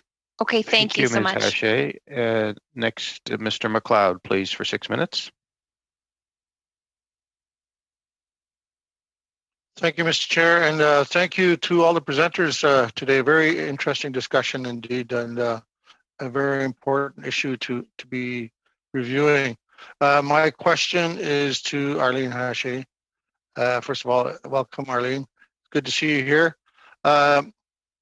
I know you've had a long career spanning decades working on the ground, helping people, helping the homeless, women, helping families, and helping people find shelter in the North. You've seen many programs, you've seen many projects come and go. Some were successful, some were not. And I think you earlier started to talk about solutions, and I wanted to get you to talk a little bit about, in your opinion, if you were in a position to design a program today that would best illustrate all your knowledge and expertise, what would that look like? Well, I think we have to start from where people are at, not where we think they should be. So, 20 years ago, we did low barrier housing because I experienced homelessness. So my goal was to get women out of the cold. It really, how they behaved and my expectations were secondary to that. So now 30 years later, everybody's on a trend talking about low barrier housing like it's a new thing. And that's how community people are. Everything is low barrier because they're so inclusive. So I think low barrier housing controlled by community people, designed by community people, and delivered by community people. A community from the Northwest Territories contacted me today and they want to develop a housing project. But to do that, the Housing Corporation is insisting that the housing become the property of the Housing Corporation, not the community. So that's a case of don't do it that way. The other thing that they've talked about is vandalism in small communities. And I said, we're interested. And we have the support of construction workers to train women to construct and maintain their own housing. So vandalism isn't an issue. So I think tying education skills into housing models, having diverse housing models. Women I know, they don't want to live with 5 other women and 50 other kids. They want their own home and they want to be able to support their own family in an appropriate way. So I could go on about lots of different solutions. There are many. I've seen them work, and I'd like to have a deeper conversation with people about that. Thank you. Okay, I also wanted you to touch on some of the challenges we're seeing with on-the-ground support. You mentioned the NBT Northwest, the government Northwest Territories has a NBT Housing Corporation, which has a number of programs. They focus on programs that they deliver. CMHC has one person in the north. They have one person that represents, deals with people in Northwest Territories. He also deals with Nunavut. And like he's on holidays right now, so he's gone for 2 weeks. Then he's going to have to self-isolate for 2 weeks. So there's a month while we're trying to deal with rapid housing applications. So I'm getting a lot of calls from people saying, where do we go? How do we get help? Do you feel, and I think you touched on this, do you feel that if we had more capacity, more expertise in the north, in the regions, helping people apply, put proposals together, we would see more success in drawing down the applications? I know the COVID has brought this to a shone a brighter light on it, but the reality is we still have programs that we're having a hard time getting in the north, like the co-investment fund and others. Yeah. I'll just give you one example. Do you remember the Arctic Inn? It's an example where the two departments, the federal government and the territorial government, weren't talking. The women's group was ready to go ahead. The person that owned a hotel was ready to go ahead. These two governments couldn't talk and they blamed each other. So the deal was off the table. COVID hit. 2 weeks later, the deal was back on the table. And within probably 3 months, the hotel was bought, housing was provided, and people had housing. So what that taught me is those governments can work together. I find that there's still, but you must have heard, there's $60,000 or $60 million given by the federal government to the territorial government that's been sitting there 2 years later. And of course, I just flipped out and I said, if you can't move it out, I can move it out for you. I actually know how to write proposals. I know how to talk to community people. So I think you're right. We need more resources. But my big thing is there's a perception that the federal government is too far removed to be able to be that avenue of support. And not in my books. In my books, I'd rather work with the federal government any day than the territorial government, because for some reason the territorial government is totally immobilized. So there has to be on the ground resources, yes, but there has to be sort of a federal avenue to access those resources without necessarily going to the territorial government. Thank you very much, Mr. McLeod. I ask one more question. Yeah. Okay. Very quickly. Yeah. Go ahead. Very quickly. I just wanted to mention the concern over putting all the money for homelessness into the city, the capital city in the Northwest Territories, which causes an out-migration from the small communities. I think if you could just quickly touch on how it's needed to be across the board. A short answer, Ms. Hache, please. Okay, at the end of the day, housing in Yellowknife is not required. It has to go to the communities, but they wouldn't have the capacity to write the proposals. So, but all of that money, $60 million, should not be located in Yellowknife. None of it.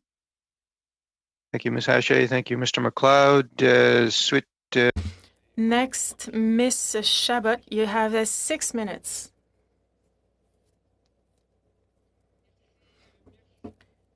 Thank you very much. I had to change device, so I hope now it will go better for the sound.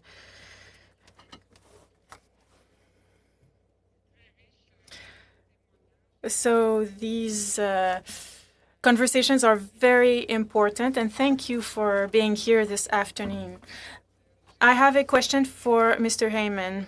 I have many questions for you. There are gaps in programs right now, programs for First Nations. I read that in the Indigenous Housing Strategy, there was a budget in 2017 2018, there was $600 million on 3 years, and the goal was to support housing on reserves in First Nations. But from what you said, this is not enough money. You said that there is underfunding. So have there been improvements? You said that it's important to have new approaches, new governing approaches. You said that there are challenges. You talked about migration. So could you tell us a bit more about these topics, please? I'm not getting the translation, mais je te dérange pas parce que j'ai compris la majorité de ton question. But it's not a problem because I understood your question, but I will answer in English. You're right in the fact that, you know, it's been a challenge. Current programs fall far short of meeting our housing needs in Quebec. We have the figures which show that the needs of First Nations in Quebec have gone from 7,000 units in 2000 to 10,000 units in 2018. Part of the explanation can be found in the housing portion of the annual capital-based budgets of First Nations that have remained the same since 1990. However, we know that over the past 30 years, consumer price index has experienced a phenomenal increase. The cost of material and labor has not kept pace with the reality of building housing in communities. And this pandemic is the prime example of how that's going to cause further grief. I'll give you an example. Earlier in March, just before the pandemic, my community negotiated a budget with Indigenous services and the province of Quebec to build a brand new police station. We negotiated a budget for $2.7 million to build that police station. When we opened our offices back up in June and started to facilitate having the discussions, we went out and got a new estimate, and that cost had increased from 2.7 million to 3.177 million in a space of 3 months. And so again, it's just one example. Our figures also show that significant improvement occurs when the federal government injects additional funds into First Nation housing. When this happens, the needs curve does not decrease, but we see it flexing. Otherwise, the growth of the housing stock of the communities depends on regular federal budgets. You know, I'd mentioned earlier that CMHC's budgets build around 60 units in Quebec. And in total, we build around 225 to 250 on average per year. But that's only because First Nation communities are investing so much of their own dollars to be able to achieve those meager amount of units. So the current and foreseeable context suggests a worrying future.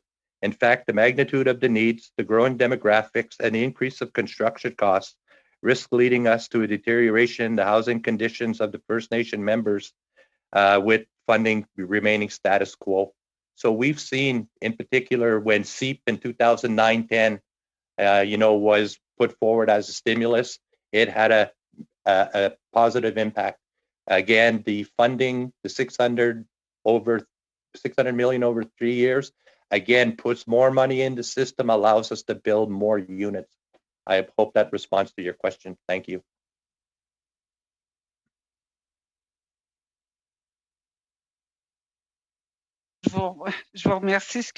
Yes, thank you. Can you hear my questions? Right? Great.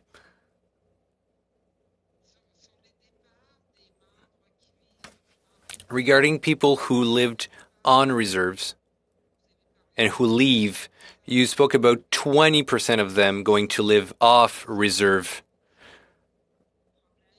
What problems, what challenges does this cause? Does this create? An increased demand on a community that already has huge housing needs internally. With the young demographics that we have, we see new family formations happening quite quickly. So the demand inside of the community is already large. And so when members want to come back and live in communities, normally they get put on a waiting list and they will wait, in some instances, years, unless they have, financial ability, to move in the direction of home ownership, which, is also an important aspect. Housing is just simply not social housing. We need to have a spectrum of housing that meets, the various realities of communities. Some communities in close to urban centers, you will see that the vast majority of their stock is home ownership. But the farther you get away from those urban centers, the reliance and dependence on social housing, increases proportionally to the distance away from major centers. And so a lot of times people leave because of poor housing situations. But after a while living in the city, and as Madame Haché mentioned, the inherent risks that come with moving to cities. After a while, these people want to come back to their home community for culture, for safety, and just the reality of, as an Indigenous person, it's hard to live in a city after you've spent the majority of your life living in a First Nation community. Thank you, Chief Heyman. Merci, Madame Chabot. Next, Ms. Gazan, please, for 6 minutes. Thank you, Mr. Chair, and thank you for everybody coming here to provide your important testimony. My first question is for Madame Haché. I just want to start by thanking you for the critical work you're doing around advocating for 24/7 safe spaces, low barrier safe spaces. That's something that I've fought really hard for, certainly worked very closely with my colleague Adam Vaughn here to get the first low barrier safe space open just a couple of months ago, along with advocates in our community who've been fighting for 9 years. So I really commend your work because I know it's life-saving work. And we also know that it's part of the one of the calls to justice in the National Inquiry into Murdered and Missing Indigenous Women and Girls. The need for low barrier safe spaces for women, girls, 2S LGBTQIA individuals. The first part is the establishment of how important is it in terms of as a life and death measure to ensure that we don't just establish 24/7 safe space, but we ensure ongoing sustainable funding for these life-saving places. The establishment. So first, I would like to kind of say that these spaces have to be run by Indigenous people. So, for example, we've had Indigenous women who had to talk outside a box to get into a shelter, and they weren't allowed in the shelter because there was an assumption they were drinking. And because of that, they went back home.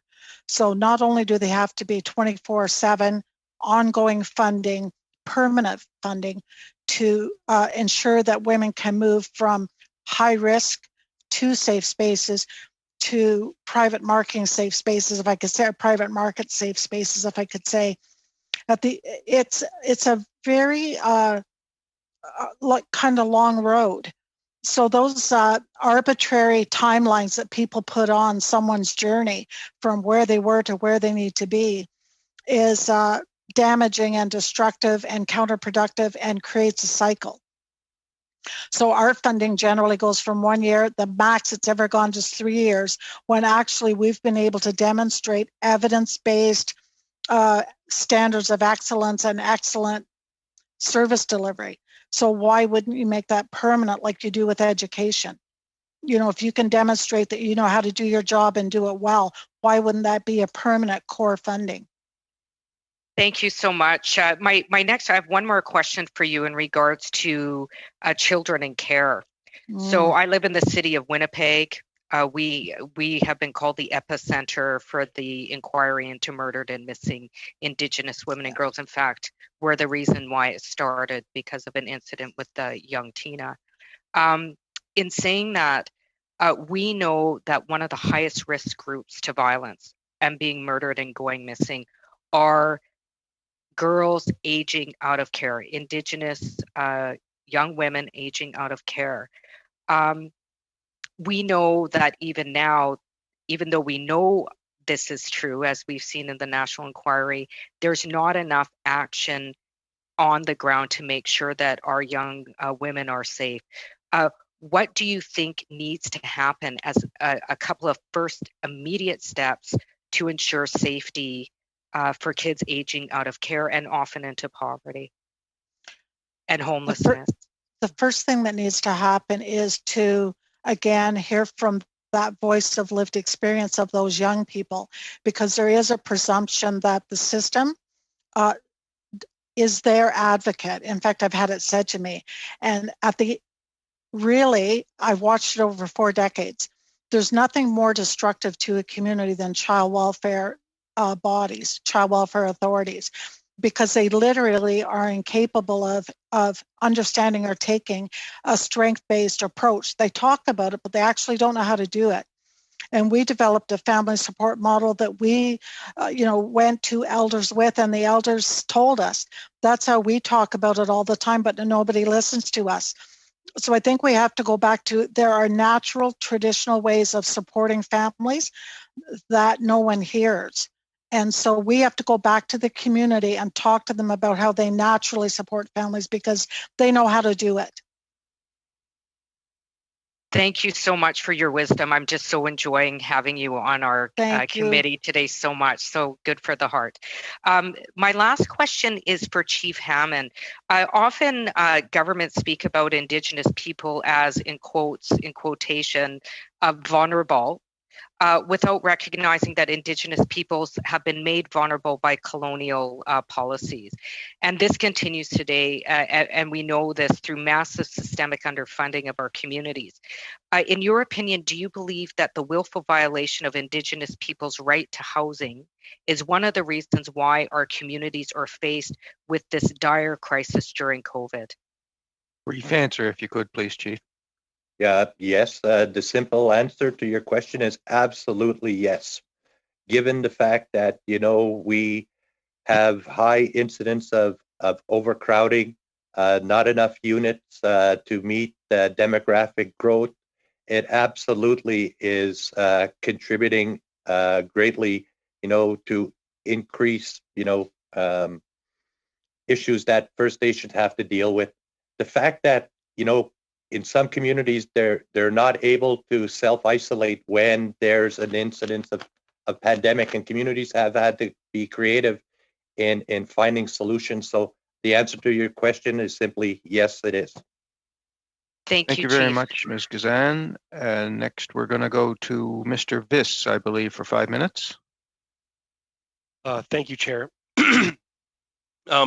Chief Heyman, you mentioned earlier that with CMHC it was barely possible to build 60 units.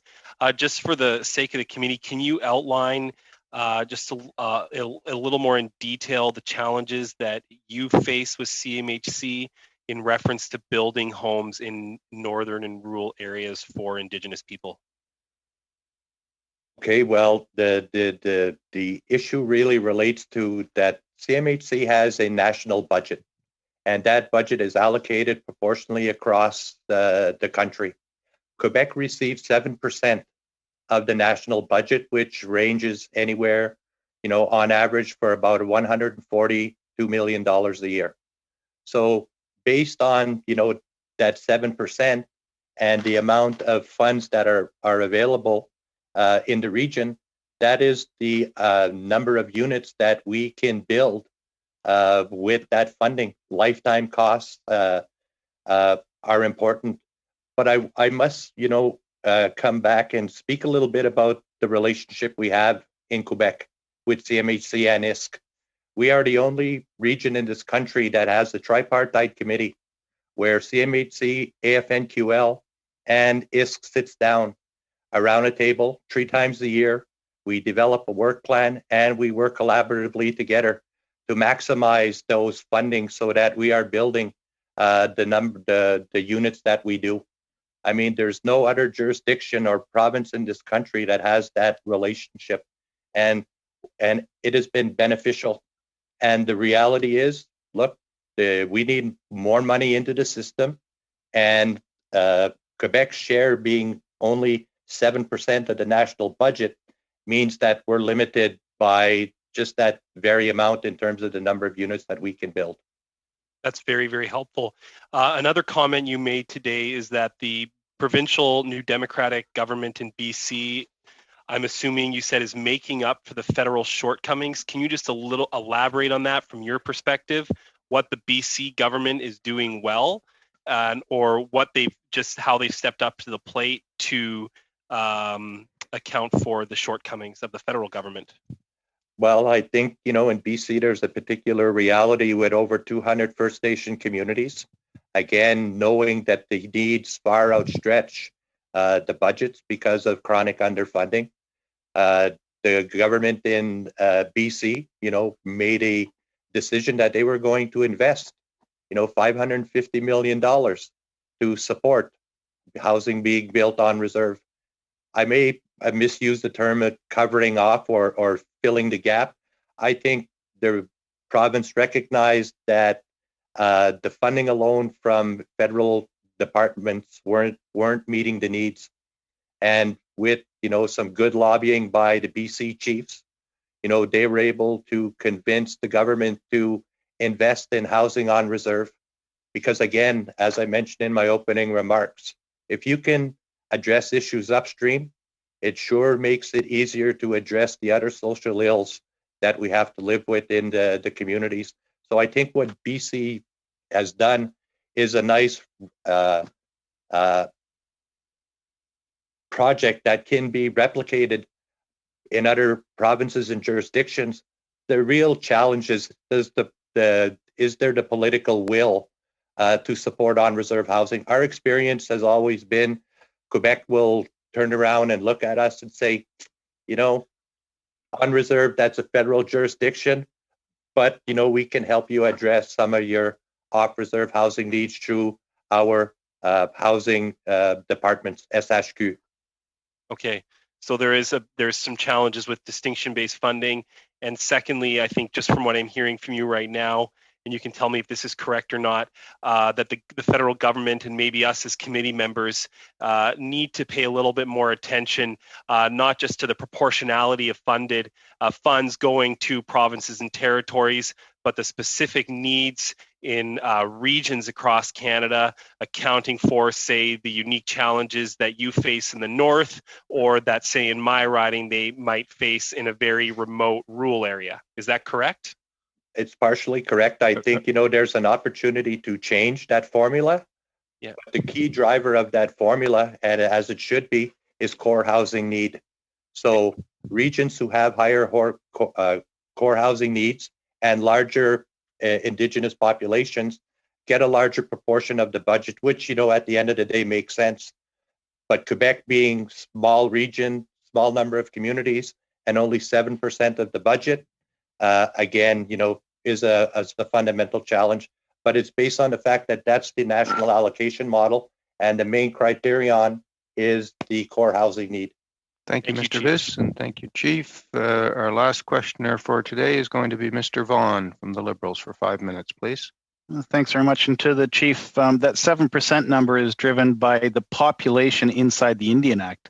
The non-status Indigenous peoples outside in urban spaces aren't counted and therefore not part of that calculation. Is that right? No, that's not right. I mean, we provide our membership numbers to Indigenous service on an annual basis. My understanding is budgets are allocated based on those numbers. And again, the main driver, core need. Right, but if you're outside, if you're not a member of a band council, and you're say you're Mi'kmaq and you've moved to Montreal, you wouldn't be counted in that calculation. Your allocation may actually be counted back in Nova Scotia if you belong to a reserve in Nova Scotia. Yes, that's correct. Right, and in terms of your building projects, have you ever built housing outside of your reserve? We have not. No. Not in Montreal, not in say Val-d'Or nearby, or any of the regional centers. No, and again, it's mainly because the financial resources are not enough for us to deal on reserve. Right. And again, it's really hard to extrapolate and provide services to your off-reserve population when they're spread across the province and across the country. And so while the AFN allotment and certainly the Quebec allotment for your reserve need to be strengthened, there also needs to be a parallel program to deal with Indigenous people, regardless of which province they've come from, who now reside in Quebec. There needs to be that fourth option available to Indigenous people in Quebec as well. Would you agree?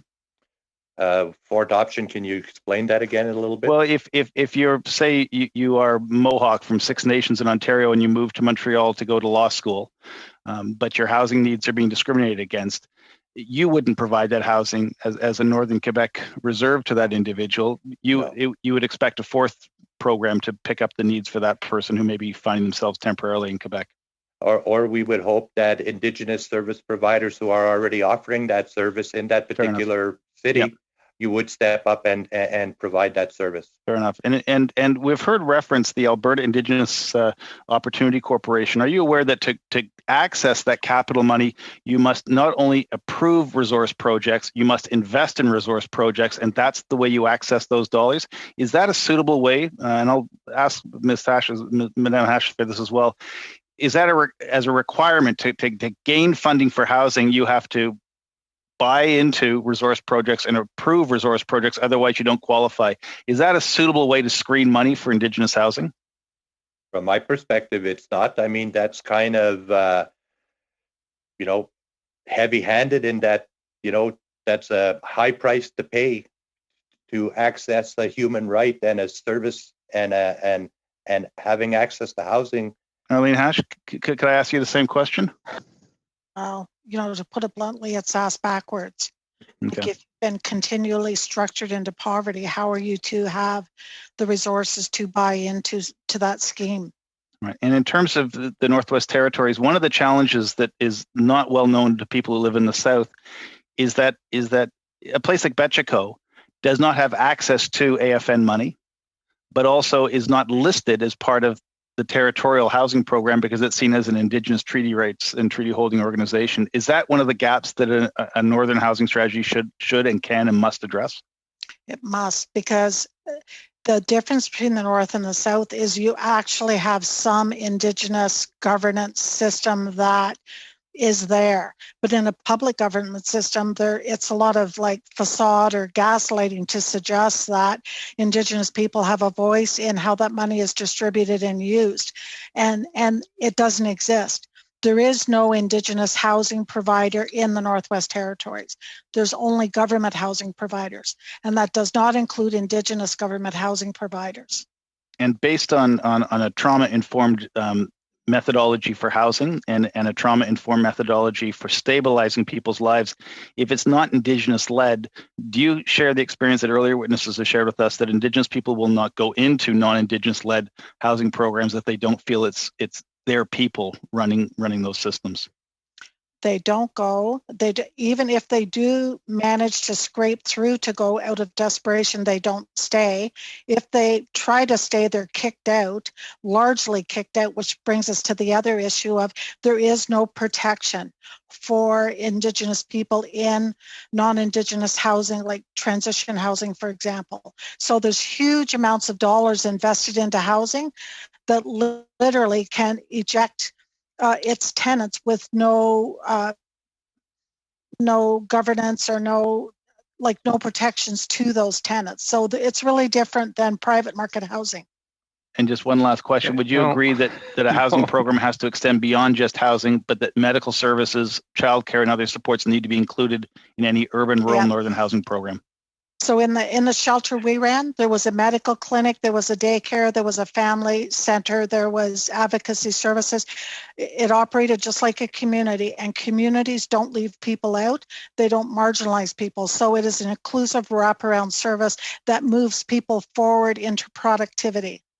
Thank you. Thank you, Mr. Vaughan and Ms. Haché. Madame Chabot. Ms. Chabot, the clerk has told me that you can have a turn, and Ms. Gazan as well. So 2.5 minutes each. So we will go over 5 minutes more. So Ms. Chabot, you have the floor for 2.5 minutes. Thank you very much, Mr. Chair. I'm happy to be able to hear from our witnesses a bit more. Mr. Chief, in your speech, you said that governing rules should be changed. We should have new governance rules. This would allow us to take into account your concerns. I know that you have tabled many briefs in which we can find solutions and some of your comments. So I'm wondering, is the communication good? Are you listened to? Do you feel that you are listened to?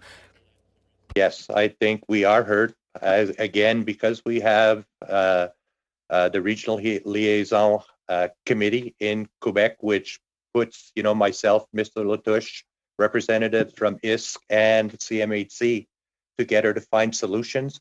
Absolutely, I think it helps contribute to us finding real solutions.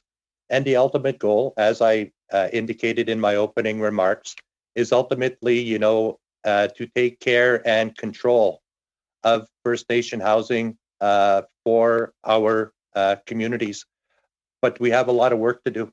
We need to build capacity in our communities. We need strong housing agents. We need, chief and councils to really understand what the cost of housing is. And so, our big push right now is capacity building. The second axis of our strategy really relates to what are the different types of funding and programs that we can develop as First Nations that make the most sense for us in Quebec. I'm a firm believer that the solutions to our challenges in relation to housing will really come from us here in the region finding our own solution. And the third axis is to really change that governance of how housing is delivered, into the sense that if we do 1 and 2, then we will determine what is the governance structure that we need to take over care and control and the delivery of First Nation housing, to our member communities in the province of Quebec. Thank you, Chief. Merci, Madame Chabot. And the last questioner for this evening really is Ms. Gazan. You have the floor for 2.5 minutes. Yes, thank you, Mr. Chair. I have a question for you, Madame Haché, in regards to to housing. So in 2019, the government announced the Inuit Nunavut housing strategy, and it was worth $400 million. There were 53 Inuit communities in Canada, and given that we know the stats by Stats Canada and CMHC that 39% of Inuit and Inuit Nunavut live in crowded homes, 33 are in homes in need of major repair, and 33% are in core housing need. We know what's happening during COVID, where cases have gone up from 7 to over 70 in a couple of days. Do you think that this funding, which is to cover a period of 10 years, is sufficient? And do you think in response to the current issues arising with COVID and the rapidly increasing numbers, that the government needs to act now to save lives? That amount didn't even touch it.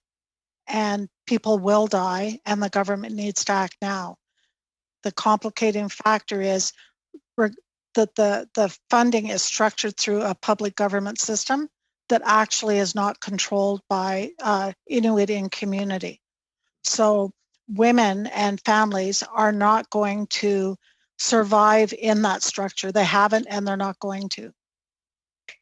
Would you say that this kind of culture of incremental justice when it comes to the human rights of Indigenous people in Canada is resulting in a loss of life right now during COVID? It's resulting in a loss of life, and it's preventable. It's just preventable. So Indigenous women, I know, have solutions to fix that. If the governments could get out of the way, resource Indigenous women, we wouldn't be sitting here today. Thank you. Thank you very much. How much time do I have, Chair? About 20 seconds. One short question, please. Yeah, can I please put the same last question to Chief Hammond, please? Absolutely. Chief? Oh, sorry. Last word to you. So I didn't catch all of the last question. Sorry. Oh, that this history of incremental justice around providing human rights for Indigenous peoples is now costing lives during COVID. I would tend to agree absolutely because of the fact that the situation was already bad with overcrowding and 2 or 3 generations living in the same home. COVID and the infection, when it comes into the community, most certainly is killing our people. Thank you very much, Ms. Gazan. Thank you, Chief. Thank you. I'd like, first of all, to thank both of the witnesses. It's very clear that we have a lot of work to do, and your contributions this evening are significant for us in the course of our deliberations. We very much appreciate you being with us. And to my colleagues and to everyone, that we're now past the appointed hour, so I'm going to wish you a good evening and a good weekend, and we'll see you back here next Tuesday evening. Thank you very much, everyone. We are adjourned. Thank you.